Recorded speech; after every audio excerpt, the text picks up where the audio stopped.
Hi guys! So ngayon magluluto tayo ng calamares, yung mga kanto style, di ba? So naglagay ako ng harina dyan. So ayan, na-miss ko kasi kumain ng harina tuloy, ng calamares guys. So ayan, cornstarch. Ayan. Tsaka ayan, paminta. Ayan. So gusto ko kasi madaming paminta guys, kaya medyo madami ko makikita niya. Naglagay na din pala ako ng asin. Ayan. Then, mix-mix lang natin. Mekos-mekos. So, ayan. So, linis na pala yung pusit. Nilagyan ko na din pala siya ng paminta tsaka asin para dagdag lasa. So, ayun. Ayun siya malinis na yun, guys. So, nag-init na din ako ng kawali. Ayan, nagdagdag ako ng mantika. Sana all golden fiesta. So, ayun. Ilagay pala natin siya sa iko-coating na natin siya. Ayan.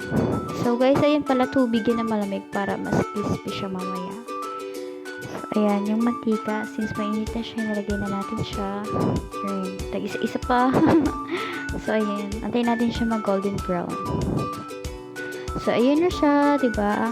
Yan, sobrang crispy niyan, guys. So, gayahin nyo na yung technique na isa-usaw nyo sa malamig na tubig. So, ayan. May gagawa tayo ng sausawan, may pipino tayo na ginayat kanina. So, ayan. Lagay-lagay mo pa isa-isa. So, ayan. Naglagay na din ako dyan ng sibuyas. Ayan. Ewan ko baka ako lang ba, pero sobrang bagay na bagay talaga siya sa calamares. So, ayan. Nilagyan na natin siya ng sibuyas. Then, pala naghiwa din pala ako at nilagay ko dyan yung sili para dagdag anghang. Ayan, naglagay na din ako ng suka. Ayan. So, ayan. So, gagawin natin dyan. Nalagyan ulit natin siya ng paminta. So, ay, paminta is life no? Yun.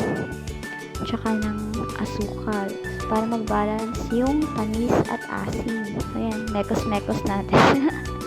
Mix-mix natin. Ayan. Yum! So, ayan. So, matapos na, serve natin with ang ating calamares. So, ayun. Sobrang sarap, guys. Try nyo na to.